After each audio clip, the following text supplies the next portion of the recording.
Good morning dear childrens. Last class में हमने कारक चिन्हों के बारे में पढ़ा था। अब हम उसके आगे बढ़ते हैं बेटा। सर्वनाम मतलब प्रोनाउन। तो सर्वनाम क्या होते हैं, पहले मैं आपको डेफिनेशन बता देती हूँ, देन मैं आपको एक्सप्लेन करती हूँ। तो जो भी शब्द आपके संज्ञा के स्थान पर प्रयोग किए जाते हैं उनको आप क्या कहते हो, सर्वनाम कहते हो। ठीक है, तो अब इसका एग्जाम्पल देखते हैं। जैसे देखो, लिखा है मोहित एक अच्छा लड़का है। ठीक है, आपने एक बार इंट्रोड्यूस किया, मोहित एक अच्छा लड़का है। अब बार बार आप ये नहीं बोलते हो कि मोहित ठीक समय पर स्कूल जाता है। अध्यापक मोहित को प्यार करते हैं। मोहित के पिता डॉक्टर हैं। मोहित की माँ अध्यापिका है।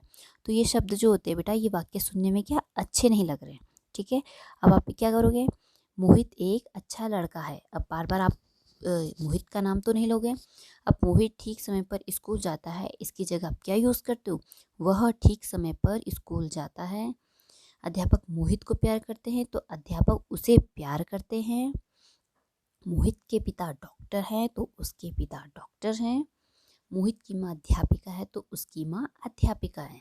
तो जो भी शब्द आपने देखा, इसमें मोहित आपका संज्ञा था, तो संज्ञा के स्थान पर आपके वह, उसे, उसके, उसकी, जो ये शब्द यूज हुए हैं बेटा, तो ये आपके सर्वनाम हो गए। तो क वर्ग में मोहित शब्द क्या है, संज्ञा है। और बार बार मोहित का जो शब्द देखो प्रयोग में काम वाक्य सुनने में क्या थोड़ा अच्छा सा नहीं लग रहा है, एक प्रॉपर वाक्य नहीं लग रहा है। अब ख वर्ग में मोहित की जगह पे हमने कई स्थान पर कई शब्द यूज़ किए, कई सर्वनाम यूज़ किए, जैसे वह, उसे, उसकी, उसकी। तो ये आपको सुनने में एक थोड़ा वाक्य सही अच्छा सा लग रहा है। ठीक है, तो सर्वनाम वही चीज़ होते हैं बेटा जो संज्ञा के स्थान पर जिन शब्दों का प्रयोग किया जाता है हम उनको क्या कहते हैं, सर्वनाम कहते हैं। सर्वनाम शब्द का अर्थ है सबका नाम, मतलब सबका नाम। आप सर्व मतलब सबका, नाम मतलब नाम। तो आप देख रहे होंगे अगर इन्होंने सर्वनाम मतलब सबका नाम क्यों रखा हुआ है, इसका एग्जाम्पल देती हूँ। जैसे मैंने बोला राम खाना खाता है, फिर राम विद्यालय जाता है। तो राम खाना खाता है, वह विद्यालय जाता है। देन मैंने दूसरा सेंटेंस बोला श्याम खाना खाता है और श्याम विद्यालय जाता है, मतलब श्याम खाना खाता है और वह विद्यालय जाता है। तो बेटा जो वह है वो राम के लिए भी यूज़ हो रहा है और श्याम के लिए भी यूज़ हो रहा है। ठीक है, लेकिन जब नाम की बात आती है तो राम के लिए राम का नाम यूज़ हो रहा है और श्याम के लिए श्याम का नाम यूज़ हो रहा है। लेकिन हमने बोला विद्यालय जाते हैं, तो वह विद्यालय जाता है, यही वह राम के लिए भी यूज़ हो रहा है, और वह विद्यालय जाता है, यही वह श्याम के लिए भी यूज़ हो रहा है। तो आप किसी के लिए भी राम, श्याम, गीता, सीता, किसी भी चीज़ के लिए यूज़ करो तो वह ही आएगा कि वह विद्यालय जाती है, वह विद्यालय जाता है। तो इसलिए ही इसको सबका नाम बोला हुआ है, क्योंकि हम वहाँ से सबको एक साथ प्रोनाउंस मतलब सबको एक साथ क्या कर सकते हैं, बता सकते हैं कि सबके लिए हम वह यूज़ कर सकते हैं। ठीक है, तो जब सबके लिए वह, उसके या सबके लिए यूज़ हो सकता है तो इसीलिए उसका नाम सर्वनाम पड़ा हुआ है। वरना अब देखो जो सर्वनाम शब्दों का प्रयोग है वो किसी भी संज्ञा के स्थान पर हो सकता है। अब देखो आपको एग्जाम्पल और दे रखा है, लड़का खेलता है और वह खेलता है। तो लड़का के लिए यहाँ पर वह हो गया। राधा लिखती है, वह लिखती है, राधा के लिए भी वह शब्द यूज हुआ है। चिड़िया दाना चुगती है, वह दाना चुगती है। तो लड़का, राधा, चिड़िया। जबकि देखो आप लड़का राधा दोनों का जेंडर भी डिफरेंस है। चिड़िया भी आप एनिमल्स, वो बर्ड्स हो गई, तो सबका अलग अलग है, लेकिन सबके लिए हमने क्या वह यूज़ कर रखा है। तो वह देखो सभी संज्ञा के स्थान पर प्रयोग हो सकता है, इसलिए इसको सर्वनाम मतलब सबका नाम कह सकते हैं। ठीक है, अब सर्वनाम के कितने भेद होते हैं, तो सर्वनाम के आपके बेटा 6 भेद होते हैं। निश्चयवाचक, अनिश्चयवाचक, प्रश्नवाचक, संबंधवाचक, निजवाचक और पुरुषवाचक। तो इसमें आपका देखो पुरुषवाचक सर्वनाम है, जिसमें आपका क्या बता रखा है, जैसे एग्जाम्पल से बताती हूँ। रमन, मैं रोज पार्क जाता हूँ। तो मयंक क्या बोलता है, तुम मुझे समय बता दो, मैं भी तुम्हारे साथ चलूँगा। रमन, नमन को भी सुबह 6 बजे बुला लेना, वह भी हमारे साथ चलेगा। ठीक है, अब इसमें पुरुषवाचक कैसे हो बेटा, देखो रमन ने अपने लिए किसका प्रयोग किया, मैं का। मयंक ने अपने लिए मुझे और मैं का प्रयोग किया। तो रमन ने मैं का प्रयोग किया, मयंक ने मुझे और मैं का। और मयंक ने रमन के लिए किसके लिए, तुम और तुम्हारे का प्रयोग किया हुआ है। रमन ने नमन के लिए वह का प्रयोग किया तथा अपने व मयंक के लिए हमारे शब्द का प्रयोग किया है। ठीक है, तो अब देखो जो बोलने वाला है वो अपने लिए, सुनने वाले के लिए तथा किसी अन्य के लिए जिन शब्दों का प्रयोग करता है उन्हें पुरुषवाचक सर्वनाम कहते हैं। अब देखो रमन ने मयंक के लिए और रमन के लिए जो जो शब्द यूज़ किए हुए, ठीक है, और नमन के लिए, तो वो जिन शब्दों का प्रयोग हुआ है उन सबको आपके क्या पुरुषवाचक सर्वनाम कहते हैं। जैसे मैं, मुझे, तुम, तुम्हारे, वह, हमें, हमारा, ठीक है। अब इसमें सारे सर्वनाम इसमें इंक्लूड हो सकते हैं, ठीक है। अब अपने लिए आप क्या यूज़ करते हो? आप यही तो बोलते हो, मैं खाना खा रहा हूँ, मुझे ये चाहिए, मेरा यहाँ जाने का मन है, हम खेल रहे हैं, हमें ये पसंद है, ये हमारा घर है। आप ये तो नहीं बोलोगे। अपने लिए आप क्या शब्द यूज़ करोगे? मैं ही यूज़ करोगे। अपने लिए आप ये नहीं कर सकते कि यह घर तुम्हारा है, जबकि वो आपका घर है। तो आप अपने लिए मैं के लिए वो शब्द यूज़ नहीं कर सकते। वो घर आपका है तो उसके लिए आप क्या बोलोगे? वह घर मेरा है, ठीक है। या आप अपने लिए, सुनने वाले के लिए, सपोज़ मैं आपको, अगर मैं अपने लिए कुछ चीज़ें बोल रही हूँ तो मैं, मुझे, मेरा, हम, हमें, हमारा करके बात करूँगी। लेकिन मैं आपके लिए बोल रही हूँ, सपोज़ मैंने बोला तुम 5th क्लास के बच्चे, ठीक है, मैंने बोला तुम्हें, मैंने तुम्हें ये काम करना है, मैंने तुम्हारा क्या बच्चे, मैंने तो बोला तुम्हारा नाम ये है, और आप, मैंने बोला आप, आपका काम, आज का आपका काम ये है, और आपका, यह आपका घर है। तो सुनने वालों के लिए बेटा, जैसे मैं आपको बोल रही हूँ और आप सुन रहे हो, तो उनके लिए आपका ये शब्द, सुनने वालों के लिए ये शब्द यूज़ होता है। और किसी अन्य के लिए, सपोज़ मैं आपको बोल रही हूँ, आप सुन रहे हो, लेकिन किसी तीसरे की बात भी आप बीच में लेके आ रहे हो, तो आप बोलोगे वह। मैंने मेरे लिए बोला यह घर मेरा है, मैंने आपके लिए बोला यह घर तुम्हारा है, मैंने तीसरे के लिए बोला यह घर उसका है, ठीक है। तो उसका, ठीक है, वह। अब जैसे बोलना, जैसे एक और एग्जांपल देती हूँ, मैं यहाँ हूँ, तुम यहाँ हो, वह कहाँ है, ठीक है, वो कहाँ है, वे कहाँ है, ठीक है। तो या फिर ये घर उनका है, ये चीज़ उन्हें बहुत पसंद है, ठीक है। ये किसी तीसरे के लिए, मैं आपको थोड़ी बोलूँगी कि ये चीज़ उन्हें बहुत पसंद है। तो आप जैसे ही उन्हें सुनते हो तो आप बोलते हो अच्छा किसी तीसरे के लिए बोला है। मैं आपको बोलती हूँ यह तुम्हें पसंद है, तुम तो किसी दे, यस मैम मुझे ये पसंद है, ठीक है। तो ये आपका क्या हो गया? पुरुषवाचक सर्वनाम हो गया। दूसरा होता है बेटा निश्चयवाचक सर्वनाम। तो निश्चयवाचक सर्वनाम मतलब जो सर्वनाम शब्द किसी निश्चित वस्तु का बोध कराता है उसे निश्चयवाचक सर्वनाम कहते हैं। सपोज मैंने आपको एग्जांपल दिया, मिलना बेटा ये आपकी खुलते पंख हिंदी कक्षा 5 की पाठ्य पुस्तक है। आपने देखा कि 5 की है, तभी तो मैम ने बोला है 5 की, तो वो कंफर्म है कि वो 5th क्लास की ही हिंदी की बुक है, ठीक है। तो जिस चीज़ में आपका कंफर्म होता है, निश्चय मतलब एक कंफर्म है, ठीक है। जैसे पहले वाले में लिखा है यह मेरा छोटा भाई रवि है, ठीक है। तो पहले वाक्य में, और सेकंड है वह मेरी बहन गीता है, ठीक है। तो पहले वाक्य में यह सर्वनाम निकट खड़े रवि की ओर निश्चय पूर्वक संकेत कर रहा है, ठीक है। अब वो उसके सामने खड़ा तो उसको निश्चय करके बता रहा है कि हाँ यह मेरा छोटा भाई ही है, ठीक है, जिसका नाम क्या है? रवि है। दूसरे वाक्य में वह सर्वनाम दूर खड़ी गीता की ओर निश्चय पूर्वक संकेत कर रहा है। अब कोई दूर खड़ा तो आप बोलते कि वह मेरा भाई है। आपने बोला देख के बोला अरे ये तो कंफर्म मेरा भाई है, तो आप एक पर्टिकुलर मतलब निश्चय मिल जा रहा है, ठीक है, कि वह कंफर्म कोई है। आपने बोला वह मेरा भाई है, तो आपको पता है मेरा भाई है, तभी आपने बोला होगा। आप किसी रास्ते में चलते लोगों को तो नहीं बोलते कि मेरा भाई है, बट आपको कंफर्म है वो मेरे भाई है, वो मेरे माता जी है, वो मेरे पिताजी है, तो आप उनको बोलोगे। तो इसमें आपको एक कन्फर्मेशन मिल रहा है कि हाँ निश्चय ही ये है।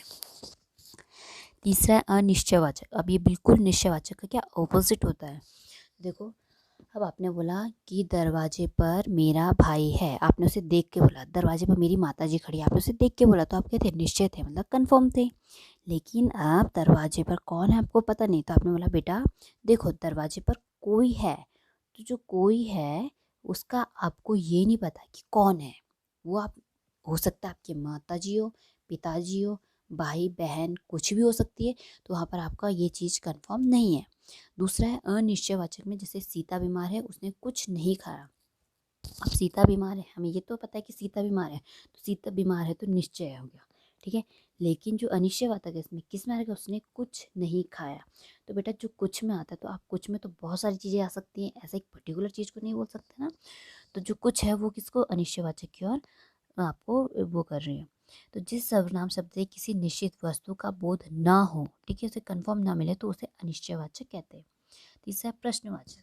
तो जैसे कि आपको नाम से ही पता चल रहा है प्रश्नवाचक, आप प्रश्न करोगे, जैसे वह खाट पर कौन बैठा है, आपने किसी दूर से देखा कोई एक खाट पे या फिर चेयर पे बैठा है बट आपको दिख नहीं रहा कौन है, तो आपने बोला कि कौन बैठा, आपने क्या किया, प्रश्न किया।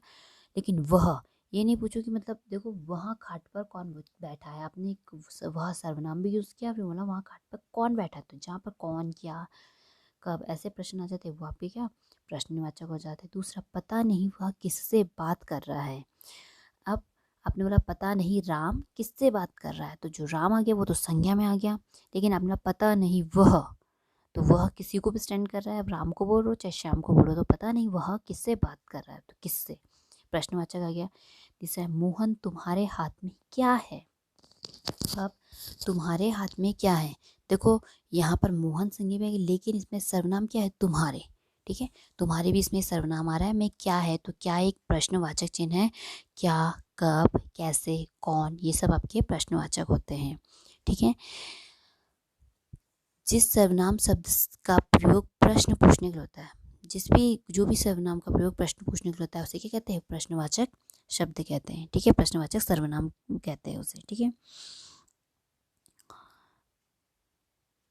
अब देखो आपने बेटा इसमें कौन, जैसे पहले वाले में है कौन, किससे, क्या, ये शब्द क्या है, इसमें प्रश्नवाचक है। लेकिन देखो कौन और किससे, तो जो कौन और किससे वो एक पर्टिकुलर एक इंसान के लिए, आप किसी जानवर के लिए तो नहीं बोलोगे कौन जानवर है, नहीं बोलते ना कि कौन जानवर है, ऐसे बोलते हो कि हाँ कौन सा होगा बोल सकते हो। लेकिन आप किसी चीज़ के लिए, हाँ चलो जानवर के लिए एक बारी के लिए बोल दो फिर भी, क्योंकि वो लिविंग थिंग्स है। लेकिन आप किसी वस्तु के लिए नहीं बोल सकते ना कि पुस्तक पे कौन रखा है, मेज पे कौन रखा है। आप ये पूछोगे ना मेज पर क्या रखा है, तो जो ज़्यादातर कौन, कौन, किससे, ये वर्ड आपके हमेशा ऐसे जो नॉन लिविंग थिंग्स हैं उनके लिए कभी यूज़ नहीं होती है। ठीक है, मैंने पूछा कि मेज पर क्या रखा है, तो आप बोलोगे मैम मेज पे बुक रखी है, पेन, पेंसिल, वट जो भी रखा है। लेकिन आप ये नहीं बोलोगे ना कि मैम मेज पर कौन रखा है या मेज पर किससे रखा है, क्योंकि वो क्या किसी इंसान को इंडिकेट करे। ठीक है, फिर वैसे ही क्या क्या प्रयोग किसके लिए, वस्तु के लिए होता है हमेशा। मोस्ट ऑफ द टाइम आप देखना, आप ये नहीं बोलोगे कोई इंसान आ रहा है तो आप ये पूछोगे नहीं वह कौन आ रहा है, आप ये नहीं बोलोगे कि वह क्या आ रहा है, या आपका सेंटेंस गलत हो जाएगा। तो वस्तु जो मोस्ट जगह बेटा, जहाँ ज़्यादातर आपका मोस्ट ऑफ द जगह जो क्या है वो वस्तु के लिए, और कौन ही किससे आपके इंसानों के लिए, मतलब जो भी आपकी लिविंग थिंग्स हैं उनके लिए प्रयोग में हुआ है। नेक्स्ट है संबंधवाचक सर्वनाम। ठीक है, तो संबंधवाचक मतलब संबंध बताना एक वाक्य का दूसरे के साथ। सपोज जो पढ़ेगा सो पास होगा, मतलब सो मतलब वह पास होगा, तो जो पढ़ेगा वह पास होगा, तो इसका पढ़ेगा और पास होने का संबंध बता रहा है कि जो पढ़ेगा वही पास होगा। ठीक है, दूसरा जिसकी लाठी उसका भैंस, मतलब अब इसमें भी संबंध बता रहा है कि जिसकी लाठी है और उसी का ही भैंस। एक मुहावरा आपने सुना होगा, जिसकी लाठी और उसी की भैंस। ठीक है, तो जिसकी लाठी और उसी की भैंस, तो दोनों का आपस में क्या संबंध बता रखा है। ठीक है, जैसे जो, जिसकी, उसकी, सो, जो ये शब्द होते हैं इसका ये आपस में संबंध बताते हैं। ठीक है, और अब इनमें से आप देखोगे जैसे इन वाक्यों का अगर एक ही लगाओगे, जैसे आपने जो या फिर सो, दोनों में से एक यूज़ किया, जिसकी या फिर उसकी, दोनों में से एक ही किया, तो वाक्य क्या अधूरा सा लगता है। आपने बोला जो पढ़ेगा पास होगा, ये थोड़ा अलग सा है, लेकिन आपने बोला जो पढ़ेगा वह पास होगा, या फिर जो पढ़ेगा सो पास होगा। अब ना जिसकी लाठी डैश भैंस, डैश उसकी जगह आपने कुछ नहीं बोला, जिसकी लाठी भैंस, तो जिसकी लाठी उसकी भैंस, तो ये सर्वनाम आपका ज़्यादा सही लग रहा है। ठीक है, तो ये अकेले जो ऐसे कभी शब्द अकेले आप ज़्यादातर हमेशा अधूरे लगते हैं, तो ये हमेशा कैसे आते हैं, साथ में आते हैं, जो, सो, जिसकी, उसकी। ठीक है, जिस सर्वनाम शब्दों के द्वारा एक व्यक्ति या दूसरे व्यक्ति या वस्तु का दूसरे व्यक्ति या वस्तु के संबंध प्रकट करता है संबंधवाचक सर्वनाम कहते हैं। इसमें आपको बता ही दिया है कि एक व्यक्ति या वस्तु का दूसरे व्यक्ति या दूसरे व्यक्ति संबंध बताना। ठीक है, तो जैसे जो, सो, जिससे, उसकी, जिसने, उसने। ठीक है, ये आपके संबंधवाचक थे। अब है निजवाचक बेटा, तो निजवाचक आपका क्या होता है, जैसे सीता, मैं घर का सारा काम स्वयं करती हूँ। निज, निज मतलब क्या होता है, अपने लिए। निज का अर्थ ही होता है कि अपने लिए, तो जो शब्द आप अपने लिए यूज़ करते हो वो ही होगा। मैंने बोला जैसे स्वयं, अपने लिए, अपने आप, तो इसका डेफिनेशन क्या है, कर्ता अपने लिए जिन सर्वनाम शब्दों का प्रयोग करता है, मतलब करने वाला। सपोज मैं हूँ, आप हो, कोई भी हो, आप अपने यूज़ करते हो कि मैंने यह काम किया, मैंने यह सफाई की, मैंने ये किया, यह घर मेरा है, ठीक है। स्वयं, मैंने यह काम स्वयं किया है, मैं अपने आप ही चली जाऊंगा। तो ये जो शब्द होते हैं बेटा, ये आपके सर्वनाम शब्द निज सर्वनाम, निजवाचक सर्वनाम के अंतर्गत आते हैं, जो अपने लिए यूज में रहते हैं। पहला, सीता ने अपने लिए स्वयं शब्द का प्रयोग किया है कि उसने बोला मैं घर का सारा काम स्वयं करती हूँ। तो हरि ने अपने लिए किसका, अपने आप, मैं अस्पताल अपने आप ही चले जाऊंगा। तो ये आपके सर्वनाम के भेद थे, ठीक है। अब है सर्वनाम प्रयोग के नियम। आप सर्वनाम प्रयोग कैसे करोगे बेटा, तो उनके भी बहुत होते हैं, नियम होते हैं। तो जैसे सर्वनाम परिवर्तन, मतलब पुरुष के रूप में वचन और कारक की दृष्टि से ही होता है, ठीक है, जो ये है। तो लिंग भेद के आधार पर नहीं, एक मतलब उन्होंने क्या बोला हुआ है कि लिंग भेद के आधार पर आप इसका वो नहीं कर सकते, इसमें पुरुष, वचन और कारक की दृष्टि से भी होता है, ठीक है। जैसे राम ने खाना खा लिया, तो उसने खाना खा लिया, ठीक है। अब राम ने खाना खा लिया, एक राम है। उसने खाना खा लिया, तो उसने सिर्फ आप एक ही को इंडिकेट करोगे, ये नहीं बोलते कि बहुत सारे हो, तो ये नहीं बोलोगे उसने खाना खा लिया, उसने खाना खा लिया। बट उसने आपको किसका एक मतलब पुल्लिंग का भी बोध करा रहा है, क्योंकि राम है। आपने दूसरा बोला गीता ने खाना खा लिया, तो उसने खाना खा लिया, ठीक है। तो गीता भी सिंगल थी, लेकिन उसने भी खाना खा लिया। लेकिन यहाँ गीता क्या है, स्त्रीलिंग है, तो सिर्फ इसमें इतना डिफरेंस था, ऊपर राम था, नीचे गीता थी। अब आप उनके अकॉर्डिंग चेंज कर सकते हो। देखो, मैंने आपका पहले मैंने बोला कि शाम ने खाना खाया, फिर उसने चेंज कर दिया कि उसने खाना खाया, तो हमें पता है कि शाम था, तो मतलब ये पुल्लिंग है। फिर मैंने बोला सीता ने खाना खाया, तो मुझे पता है, मैंने सीता की जगह क्या उसने लगा दिया, तो मुझे पता है सीता क्या है, स्त्रीलिंग है। तो ऐसे। तीसरा है बालकों ने खाना खा लिया, तो जब बालकों ने, वहाँ सिर्फ एक बालक नहीं है, वहाँ बालक को मतलब आपका बहुवचन आ गया, तो उसने भी चेंज हो गई, तो उसने की जगह उन्होंने, मतलब बहुत सारा एक ग्रुप के लिए इंडिकेट किया जा रहा है। उन्होंने खाना खा लिया, और वो बहुवचन होगा, और क्या होगा, पुल्लिंग, ठीक है, क्योंकि बालक है, तो बालक ऑब्वियस सी बात है बेटा, पुल्लिंग होते हैं, ठीक है। उन्होंने आदर प्रदर्शन के लिए भी बहुत बहुवचन का प्रयोग होता है, जैसे वे हिंदी के प्रसिद्ध लेखक है। अच्छा, ठीक है। अब देखो, अब आप बोलते हो जैसे किसी को आपको रिस्पेक्ट देना है, आपने बोला, आप एक सिंगल बच्चे के लिए ये नहीं बोल सकते वे, क्योंकि वे में तो बहुत सारे आ जाते हैं। लेकिन जब आप बहुत बड़े हो, मतलब सीनियर को किसी को रिस्पेक्ट देनी होती है बेटा, तो आप जैसे किसी को रिस्पेक्ट दे रहे हो, तो आप ये बोलते कि वे। आपने बोला कि सचिन तेंदुलकर क्रिकेट के महानायक, तो क्या बोले कि वे क्रिकेट के महानायक जाने जाते हैं। लेकिन वे सचिन तेंदुलकर तो एक ही है, इस हिसाब से तो उन्हें वह बोलना चाहिए था ना, क्योंकि वह एक ही के लिए होता है, वे तो बहुत सारों के लिए होता है। लेकिन वे इसलिए बोला हुआ है क्योंकि उनको आदर, रिस्पेक्ट, मतलब बड़ों के लिए आदर प्रदर्शन करने के लिए हम उसका वे शब्द का यूज़ भी आप कर सकते हो, ठीक है बच्चों।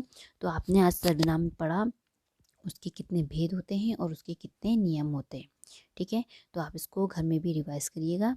ओके बच्चों, आज की क्लास में इतना ही। Thank you.